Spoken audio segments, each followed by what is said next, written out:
A'udzu billahi minasyaitonir rajim. Bismillahirrahmanirrahim. Qala al-musannif rahimahullah wa nafa'ana bihi wa bi'ulumihi wa bi tawfiq darin amin ya rabbal alamin. Bismillahirrahmanirrahim. Qala Nabi sallallahu alaihi wasallam, qala sabun dawuh an-nabi sallallahu alaihi Muhammad sallallahu alaihi wasallam. Ini tentang fadilatil ilmi. Naumul alim khairun min ibadatil jahil. Nah, ini sangat familiar, kita sering mendengar hadis ini. Kanjeng Nabi dawuh, naumul alim utawi sarene tiang alim, utawi turune wong kang duwe ilmu, iku khairun, luwih bagus. Khairun itu lebih baik tidurnya orang alim, tidurnya orang yang punya ilmu, itu lebih baik min ibadatil jahili, min ibadatil jahili, tinimbang saking ibadahi wong kang bodoh.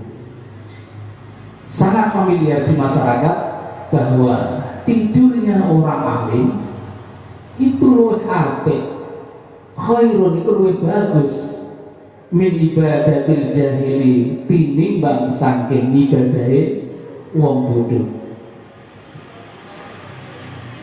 Hadis ini ada sebuah cerita hukiyah dan riwayatake an-Nabi sallallahu alaihi wasallam, setuhune Kanjeng Nabi Muhammad sallallahu alaihi wasallam, jaa ikut teko sapa Kanjeng Nabi ila babil masjidi, marang lawange masjid. Kanjeng Nabi hadir di pintu masjid seperti Al-Karim seperti ini. Faro'a mongko mirsani sapa Kanjeng Nabi. Kanjeng Nabi hadir di masjid seperti di pintu masjid itu. Kemudian Kanjeng Nabi mirsani asyaitana ing setan, inda babihi ing dalem sandinge lawange masjid. Karena Kanjeng Nabi itu, ya Nabi punya kelebihan bisa melihat makhluk-makhluk gaib, baik malaikat maupun jin, apalagi manusia. Karena makhluk yang utama itu adalah malaikat, jin, manusia. Malaikat, al-jin wal ins, manusia. Malaikat gaib, jin gaib, indana. Tapi Kanjeng Nabi bisa berinteraksi dengan malaikat, berinteraksi dengan jin walaupun itu gaib. Faqala mawwa ketika sapa Kanjeng Nabi bicara dengan setan. Ya iblis, wahai iblis. Nah, ini ketika saya mengkaji hadis ini selalu ada pertanyaan. Yang hadir kan setan. Kenapa Kanjeng Nabi itu manggilnya ya iblis, wahai iblis? Apa bedanya setan dengan iblis? Sebelum masuk ke sini, kita fahamkan dulu apa itu jin, apa itu setan, dan apa itu iblis. Biar kita faham itu. Jin itu jenis makhluknya, malaikat, jin, ins. Ins itu manusia, insan. Wa ma khalaqtul jinna wal ins illa liya'budun. Allah tidak menciptakan jin dan manusia illa liya'budun, kecuali untuk beribadah. Jadi malaikat, jin, ins, manusia itu jenis makhluknya. Iblis nama dari jin. Iblis adalah nama jin yang pertama. Nenek moyangnya jin. Kalau manusia, nenek moyangnya atau yang pertama dari manusia adalah Adam. Manusia ins yang pertama adalah Adam. Jin yang pertama adalah iblis. Makanya iblis dan Adam itu satu angkatan. Dulu ketika di surga itu,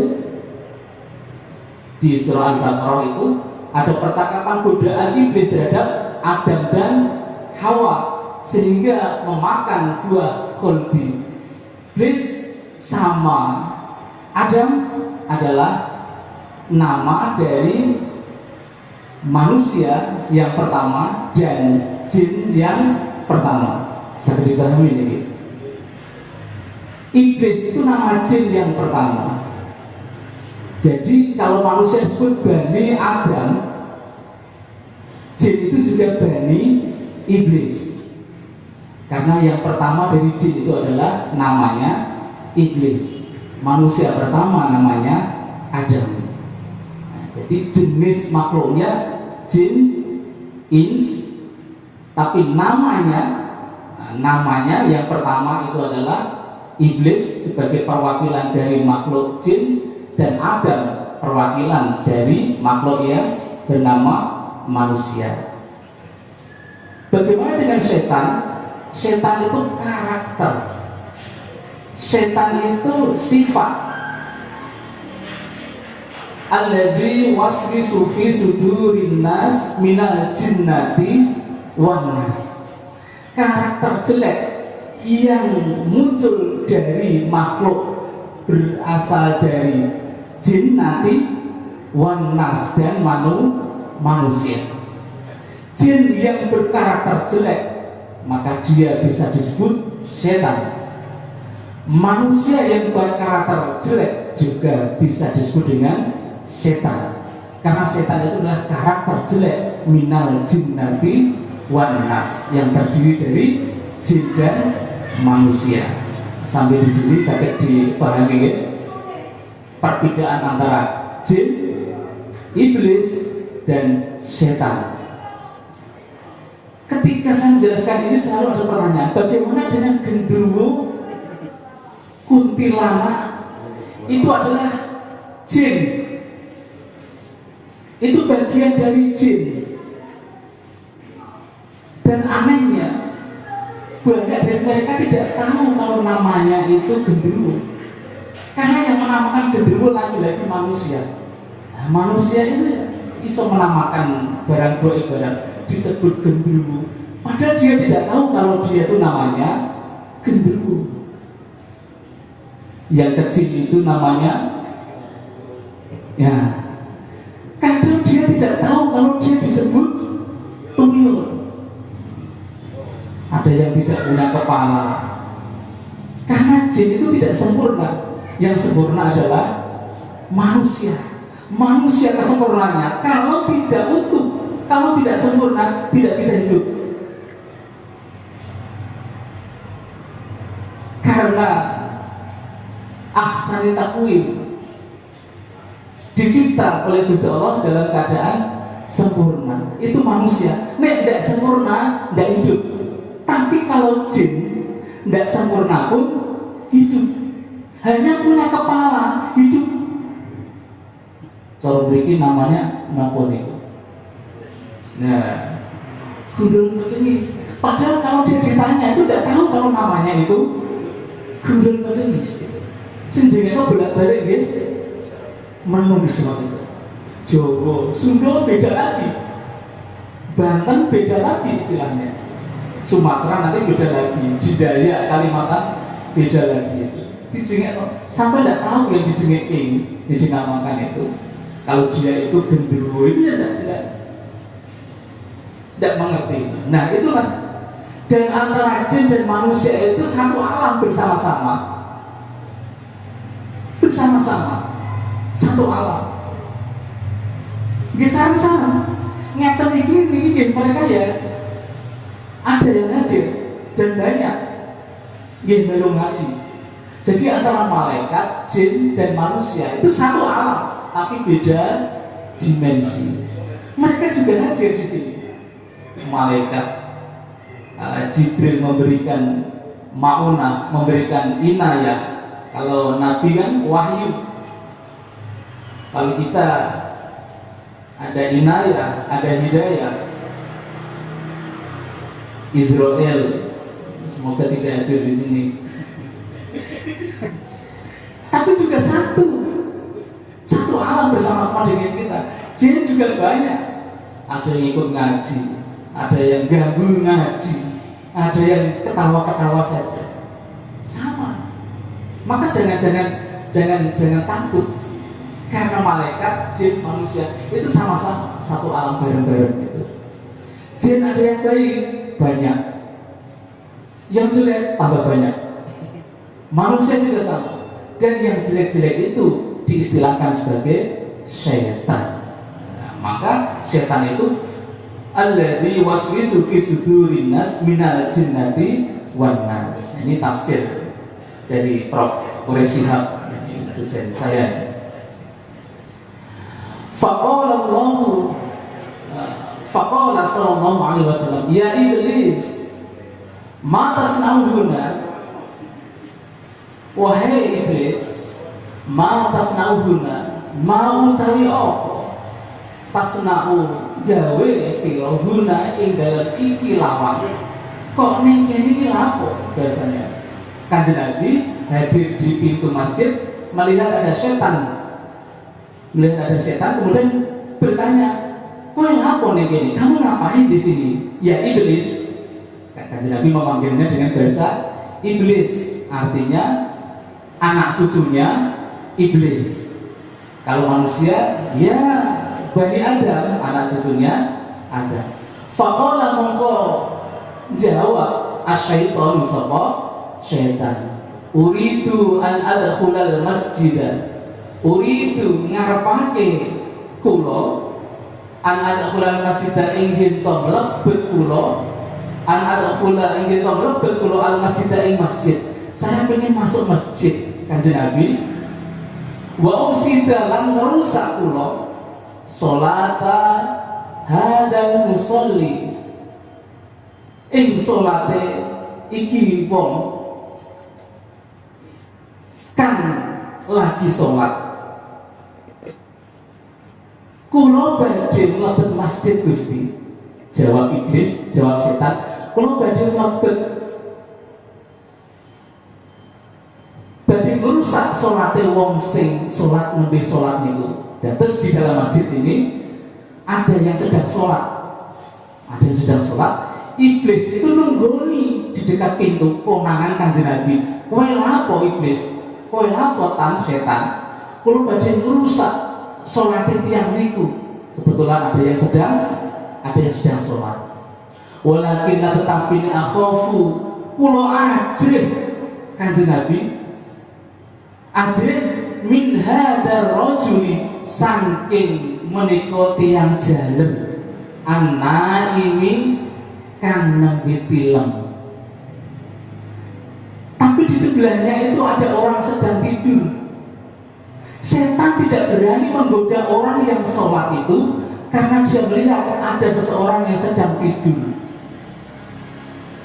Kanjeng Nabi datang, ada setan di situ. Kamu ngapain, Mas setan? Kulo badhe nggoda tiyang sing sholat itu Kanjeng Nabi. Tapi kulo mboten wonten, soalnya wonten tiyang ingkang sare ten mriku. Wedi karo tiyang sing tilem. Aneh niki. Akhirnya Kanjeng Nabi bertanya, qala ngendika sapa Kanjeng Nabi sallallahu alaihi wasallam, ya iblis, lima lam takhaf? Karena apa ora wedi sira minang musolli saking wong kang salat? Kok ora wedi karo sing salat? Wa huwa utawi wong sing kang salat mau, wa huwa utawi musolli fil ibadati iku ing dalem ibadah wal munajati lan munajat ma'a rabbih sertane pangerane musolli. Kenapa kamu tidak takut pada orang yang sedang sholat itu? Padahal dia sedang ibadah, sedang munajat bersama Rabbnya. wa takhafu malah wedi sira minan naimi saking wong kang turu. Kowe ora wedi wong sing salat, kok malah wedi wong sing tidur. Wa huwa utawi naim wong sing turu niku wau fil ghaflati iku ing dalem lali. Padahal wong tidur itu jelas lupa, jelas terbuai. Kok malah diwedeni? Kok enggak takut pada wong sing salat niku? Qala jawab matur asyaitonu sapa setan. Al musolli utawi wong kang salat iku jahilun wong kang bodoh. Ternyata sing salat itu orang yang jahil, orang yang bodoh. Wa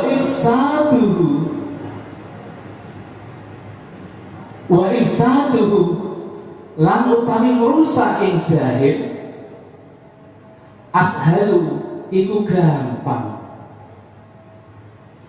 Sing salat iku wong bodoh, wong jahil, dan mudah untuk dirusak karena dia bodoh. Walakin lan tetapine anaimu Walakin tetapi anaimu utawi wong kang turu alimun iku wong kang alim. Walakin anaimu utawi wong kang turu iku mau alimun iku wong kang alim. Yang sholat itu wong bodoh, wong jahil, dan mudah untuk dirusak kanjeng Nabi. Mudah saya merusaknya. Tetapi anaimu orang yang sedang tidur itu alimun wong yang berilmu, orang yang punya ilmu.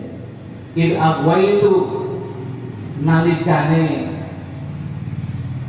nyasarake ingsun al musolli ing wong kang salat wa afsatu lan rusak ingsun salatahu ing salate musolli iku mau akhafu mongko wedi ingsun miya'udzatihi saking nglilire alim. Kula rutin wonten nggodha tiyang ingkang salat niku wau, soalé kula wedi nglilire tiyang alim itu mau wa islahihi lan oleh bagusake tiyang alim mau ajalan hale age-age. Kula wedi kalih tiyang sing turu niku wau, soalé tiwas kula nggodha wong sing salat wau sing bodho. Tiwas kula goda, perkosong-kosong goda. Tapi nanti ketika orang alim itu bangun, maka sia-sia saya menggoda, karena akan dieleke dan dibenarkan itu. Maka sia-sia, percuma saya menggoda, percuma saya membatalkan merusak sholatnya. Soalnya itu wong ngerti itu ngelilir bangun dari tidurnya, maka nanti membenarkan orang yang saya goda ini, maka saya rugi dan saya sia-sia. Faqala mongko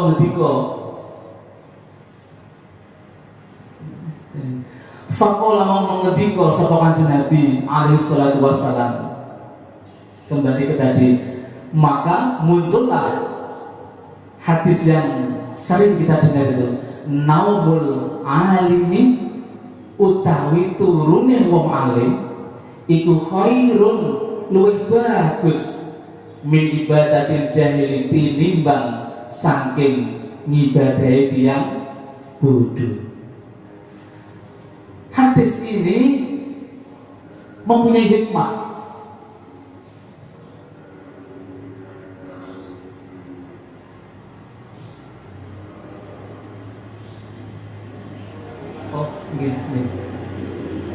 Mempunyai hikmah bahwa betapa pentingnya ilmu.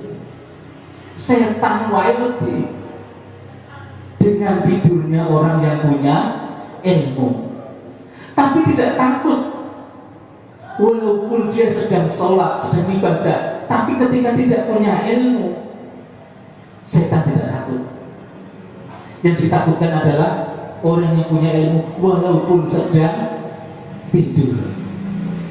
Dari ini betapa pentingnya kita mempunyai ilmu. Apalagi ibadah tanpa ilmu, ibadah tanpa ilmu itu sia-sia. Ibadah tanpa ilmu. Tapi lebih bagus lagi ketika ibadah itu bil ilmi, dengan ilmu. Jadi betapa pentingnya ngaji. Betapa pentingnya ngaji itu. Maka hikmah dari Durratun Nasihin kita, hikmah dari kita ngaji pada kali ini itu, mari kita selalu ngaji dimanapun, kepada siapapun, dimanapun itu, dengan metode apapun, monggo ngaji. Salah satu dari hadis ini, agar kita tuh lebih baik, tidur pun masih lebih baik kalau kita punya ilmu, apalagi ilmu yang bermanfaat, sakit nilai ke tiang sanesnya. Karena sekarang ini dari fikih saja, karena memang hanya banyak yang berseliweran keilmuannya, ada yang dari internet, dari apapun, sehingga ketika ada yang di internet itu wudhunya seperti itu, diikuti saja, bacanya Quran seperti itu, diikuti saja, sehingga tidak ada filter. Maka ini kita butuhkan ngaji. Dan semoga saged istiqomah. Wa qala alaihi salatu wassalam, wa qala lan dawu alaihi salatu wassalam sapa kanjeng Nabi Muhammad sallallahu alaihi salatu wassalam, man arada ay yahfadha al-ilma fa alaihi ayyulazima khamsa khisalin. Nah, ini cara kita agar kita bisa nempel ilmu-ilmu kita. Man arada, man utawi sapane wong, arada kang ngersakake sapa man, ayah fadho ing yen to apal sapa man, faham hafid sapa man al ilma ilmu, fa'alaihi mongko wajib ing atase man ayu lazima apa yen to netepi sapa man khamsa khisalin ing 5 pira-pira tingkat, supaya kita ilmu kita dalam ngaji ini bisa nempel dalam sanubari kita, dalam akal kita. Ada beberapa cara, di antaranya ada 5 tips dari kanjeng Nabi. Al-ula utawi kang awal, sholatul laili, disimpan memori keilmuan itu dengan sholat malam. Nomor 1 adalah sholatul laili, itu sholat yang dalam wengi, walau rakaataini, lan senajan mung 2 rakaat. Jadi sholat malam itu adalah sholat yang bisa menahan file-file keilmuan itu, yang bisa menahan ilmu, sehingga ilmu itu bisa terpendam dalam sanubari kita, terpendam dalam ingatan kita. Wasaniyatu utawi kang kaping pindho, dawamul wudhu'i, iku dawamake wudhu, ngajekake wudhu. Salah satu cara untuk supaya ilmu itu nempel, ini alhamdulillah sudah saya jalani sudah lama, dawamaken wudhu. Ketika batal, berusaha secepatnya untuk wudhu. Jangan sampai kita tidak punya wudhu. Ini salah satu hikmahnya. Selain kita mensucikan diri kita, urip itu di dalam kesucian wudhu. Di samping untuk mensucikan dan menjaga jiwa kita tetap dalam keadaan wudhu, juga bisa sakit napa nempel ke ilmu, menahan ingatan. Jadi supados ilmu-ilmu kita itu ini bisa diberikan kepada anak cucu kita, bisa nih nempel ilmu, bisa nih eling ilmu itu. Satu, diikat dengan sholat malam walaupun rakaat. Yang kedua, dengan mendawamkan wudhu atau dengan ngaji kaki wudhu. Wasali satu utawi kang kaping telu at-taqwa, yaitu dengan bertakwa fisirri wal alaniyah, ing dalem jerone lan lahire. Bertakwa selalu ingat Gusti Allah itu cara nempel ke keilmuan itu. Terus kita tolabul ilmi, kula mboten bosen-bosennya terus ngaji terus, badhe mulang ngaji, badhe ngaji mulang malih, terus menuntut ilmu terus. Apalagi kelemahan saya itu bahasa Jawa. Pak Yoto, bahasa Jawa kula niku susah. Lulus SD pondoknya di Tangerang gitu, jadi sudah ngajinya itu dari kecil sudah bilingual Indonesia dengan bahasa Indonesia, sehingga ketika ke Kudus itu berusaha untuk bahasa Jawa. Ngantos sakniki tesih belajar memaknai dengan bahasa Jawa, soalnya ngajinya tidak di Jawa. Tapi ternyata Allah menaruh saya hidup di Jawa kalian jenengan, maka saya harus berusaha untuk menjawani, berusaha untuk Jawa. Tapi kadang takut salah ketika Jawa, maka ketika Pak Haji itu meminta untuk khutbah itu, kalau sakit bahasa Indonesia, betul apa? Barisan gitu, kalau sakit bahasa Indonesia, badhe kalau Jawa niku kok kaku kalau betul, kirang luwes, takut salah, takut kasar, takut apa nih? Mungkin jenengan bisa memaklumi bahasa Jawa kulo yang kadang kirang halus. Sehingga sering-seringnya dengan bahasa Indonesia, maka tidak ada salahnya terus belajar. Panjenengan semoga bisa belajar terus. Warabi'atu utawi kang kaping papat tadi, supaya ilmu kita nempel, senajan 2 rakaat yuk bertahajud, kemudian mendawamkan wudhu. Yang ketiga bertakwa. Ajri kematan Gusti Allah itu tidak maksiat. Kalau maksiat itu biasanya menghilangkan keilmuan itu.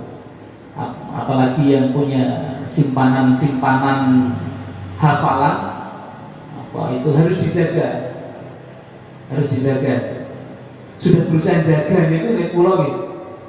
Manusia itu kadang nggih ada lupanya.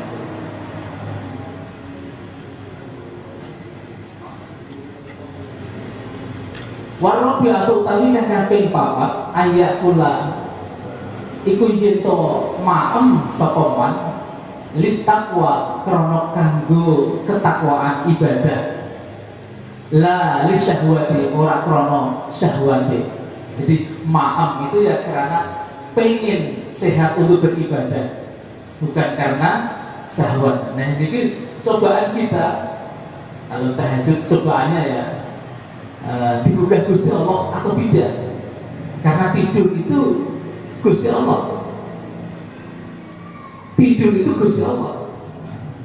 dan nanti yang menaruh, yang ngelilirnya juga Gusti Allah.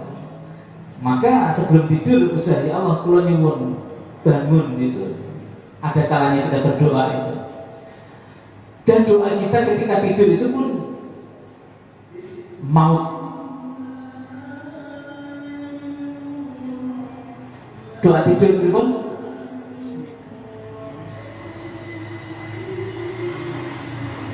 betul gantung itu namanya.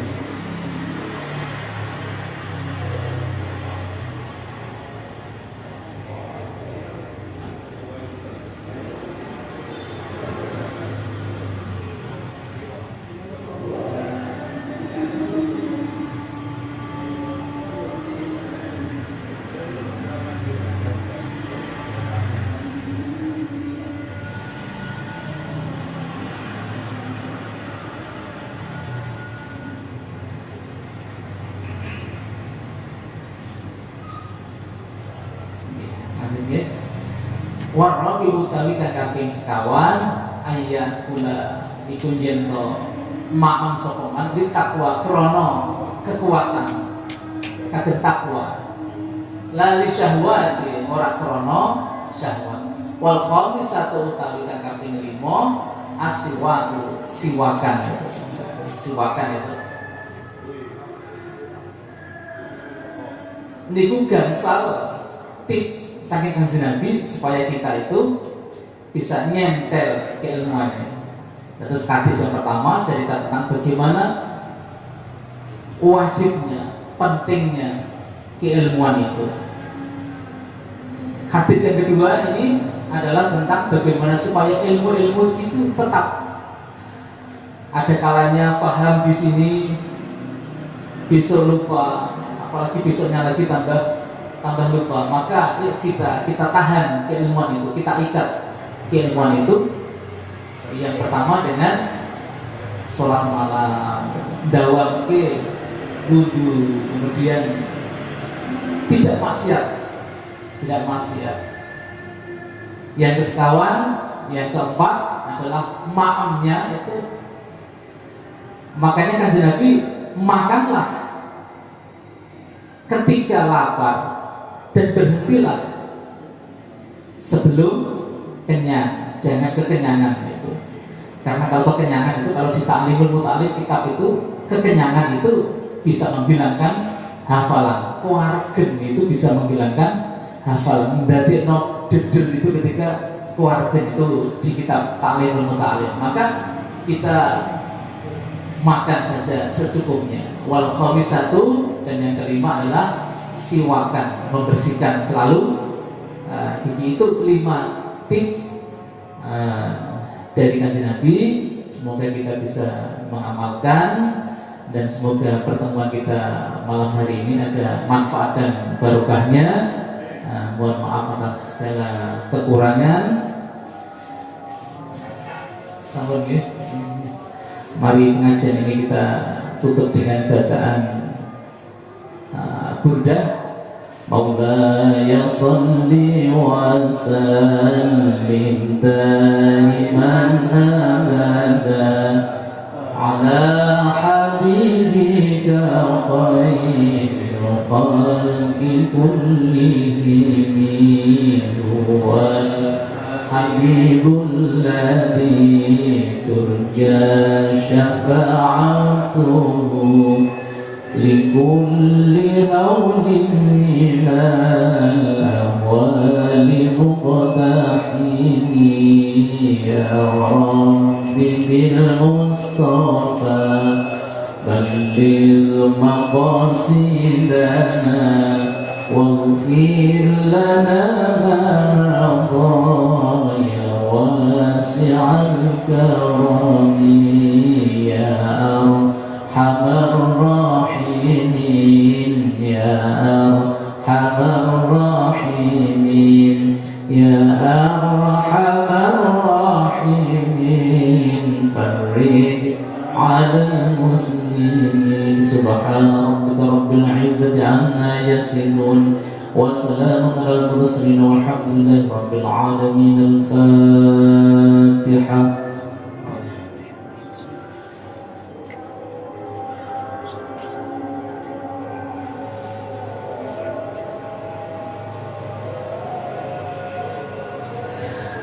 fikum. Assalamualaikum warahmatullahi wabarakatuh.